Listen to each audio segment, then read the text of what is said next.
नमस्कार, आप सभी का बहुत बहुत स्वागत है आयुर्वेद पर आधारित हमारे इस बेहद खास कार्यक्रम स्वस्थ विचार में। मैं हूं आपके साथ, आपका साथी विकास। दर्शकों, ये कार्यक्रम हम आपके लिए लेकर आते हैं और हम चाहते हैं कि आप इस कार्यक्रम का हिस्सा बने, क्योंकि इस कार्यक्रम में हम आपके लिए रोजाना बहुत सारे नुस्खे, कई रोगों पर चर्चाएं और उस रोग के बारे में बारीकी से आपको बताते हैं कि आप कैसे पहचाने कि कौन से रोग के कौन से लक्षण होते हैं। क्योंकि रोग कभी भी जब शुरू होता है या हमारे शरीर में पनपता है तो वो हमारी लापरवाहियों की वजह से पनपता है, और शुरुआत में किसी भी तरह का कोई बहुत विकराल रूप नहीं होता। रोग हमेशा सामान्य छोटी छोटी समस्या के रूप में हमारे शरीर में पनपने लगता है, जिसके बदलाव को हमें महसूस करना है। अक्सर हम उन बदलावों को महसूस तो करते हैं, लेकिन उस पर गंभीरता से विचार नहीं करते हैं, जिसका खामियाजा हमारे शरीर को भुगतना पड़ता है। इस कार्यक्रम से जुड़ने वाले सभी जो दर्शक हैं, उनमें एक ड्रास्टिक चेंज पाया गया है कि ऐसे दर्शक जो हमारे साथ इस कार्यक्रम में रोजाना जुड़ते हैं, उनके घरों में रोगों में रोकथाम लग चुकी है। रोग उनके घर में पनप नहीं पाते हैं, क्योंकि जब भी कोई ऐसा असामान्य कोई रोग दस्तक देता है तो उसका वो उपचार घर पर ही कर लेते हैं और रोग को पनपने का अवसर ही नहीं देते हैं। तो ये सारी चीजें आप सभी के साथ भी हों, इसलिए हम ये कार्यक्रम लेकर आते हैं एक जागरूकता अभियान के तहत, और इन सभी विषयों में हमारा मार्गदर्शन करते हैं जाने माने आयुर्वेद की ज्ञाता गायत्री सिद्ध पंडित श्री लक्ष्मण दास रतन भारद्वाज जी। आइए सबसे पहले गुरु जी का स्वागत करते हैं और कार्यक्रम की शुरुआत करते हैं। गुरु जी, आपका बहुत बहुत स्वागत है। नमस्कार। नमस्कार। दर्शकों, ये कार्यक्रम आपके लिए है और हम चाहते हैं कि आप इस कार्यक्रम का हिस्सा बने। यदि आपके साथ किसी भी तरह का रोग है, कोई शारीरिक कष्ट है, तो आप इस कार्यक्रम से सीधे जुड़ सकते हैं। फोन उठाएं, हमें कॉल करें, या आप हमें व्हाट्सएप के जरिए भी अपना संदेश भेज सकते हैं। व्हाट्सएप मैसेज में आपको लिखना है अपना नाम, उम्र, कहां से बात कर रहे हैं और पूरा सवाल हमें लिखकर भेजें, ताकि आपका सवाल लिया जा सके और आपको मार्गदर्शन प्राप्त हो सके। आगे बढ़ते हैं और शुरू करते हैं आज के एक मुख्य विषय पर चर्चा। गुरु जी, आज के इस अंक में हम कंपैरेटिवली बात करेंगे एलोपैथ के उपचार की और आयुर्वेद के उपचार की। इस समय एक रोग होता है जिसे हम घुटनों का दर्द कहते हैं आमतौर पर, और ये बुजुर्गों को होता था, ऐसा मान्यता थी। लेकिन आज के समय में देखा जा रहा है घुटनों की जो समस्याएं हैं, क्या बच्चा, क्या बुजुर्ग या क्या जवान, हर एक वर्ग को ये हो रहा है। लेकिन अब जहां तक कि मैं अपने विषय पर लौटूंगा, हम यदि डॉक्टर के पास जाते हैं तो अलग अलग कारण बता दिए जाते हैं। ग्रीस खत्म हो गया है, ऑयलिंग खत्म हो गई है, घिस गया है घुटना, और भी बहुत सारी चीजें हैं, गैप आ गया। क्या है इनके पीछे सही तथ्य, वो हम आपसे जानना चाहेंगे। देखिए, ना तो घुटने की ग्रीस खत्म होती है जी, ना कॉटेज घिसता है। ये डॉक्टरों की अपनी थ्योरी है। अच्छा। मैं नाड़ी वैद्य हूं, मैं नंगी बात कहता हूं। जी, जब आप खड़े खड़े खाएंगे पिएंगे तो पानी पैर के तलवों में जाता है सीधा। अच्छा। वापसी पे आके जोड़ों पे रुकना शुरू हो जाता है।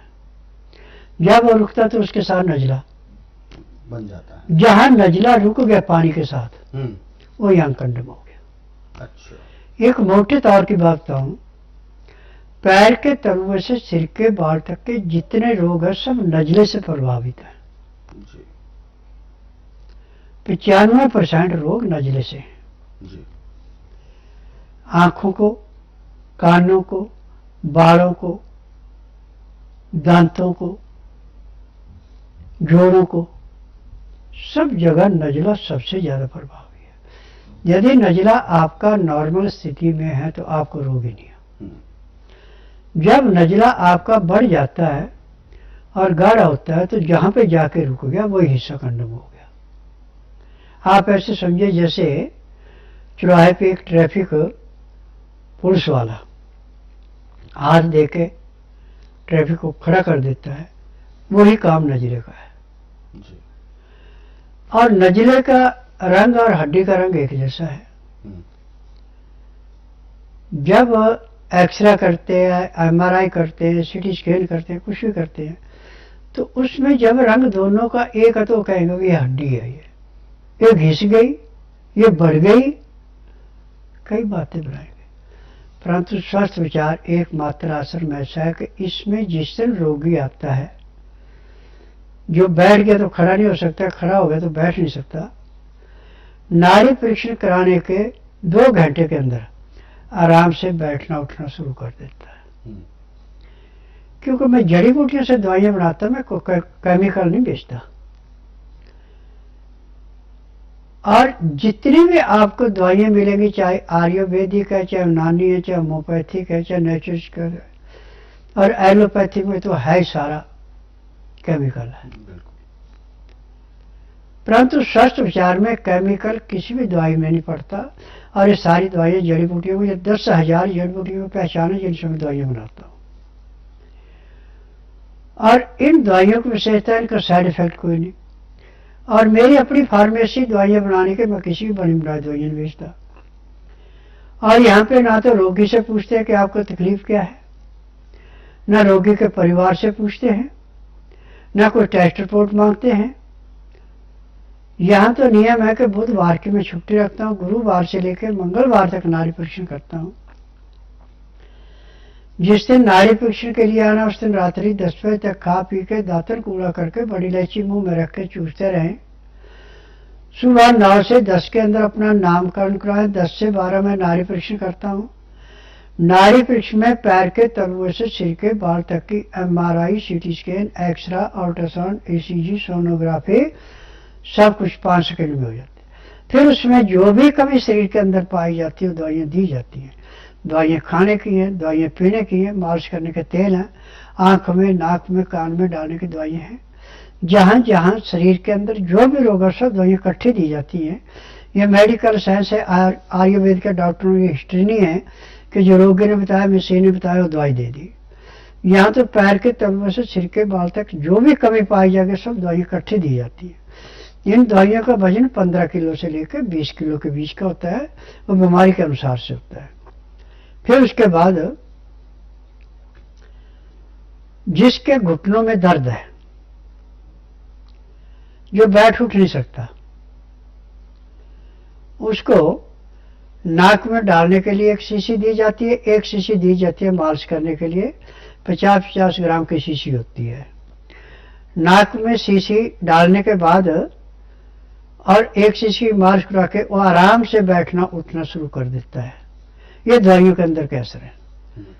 ये तेल जो है, मेरे पास 16 किस्म के तेल हैं। नाक में डालने की दवाइयाँ 10 किस्म की हैं। जिसको जिस दवाई की जरूरत पड़ती है नब्ज में, वही दवाई उसको दी जाती है। और आज मेरा काम है कि आंधे को दिखाना, बहरे को सुनाना, गूंगे से बुलाना, बांझ से संतान उत्पत्ति कराना, मर्द को मर्द बनाना, अनहोनी को होनी करके दिखाना। जिसको डॉक्टर, हकीम, वैद्य कोई कुछ ना कर सके, उसको नया जीवन दान देना। जी। तो दर्शकों, ये हम सभी के लिए एक प्रेरणादायी जो कार्यक्रम में बातें कही गई हैं, वो हमारे लिए बहुत ज्यादा प्रेरणादायी हैं कि हमें सबसे पहले अपने जीवन को अच्छा करना है, हमें अपने जीवन को सफल करना है। और हमारा जीवन तब सफल होगा जब हम अच्छे कार्य करेंगे, और कार्य हम तब कर पाएंगे जब हमारा शरीर साथ देगा। शरीर हमारा तब साथ देता है जब उसमें ऊर्जा होती है, और ऊर्जा सबसे ज्यादा क्षति बीमारी यानी रोग की वजह से होती है।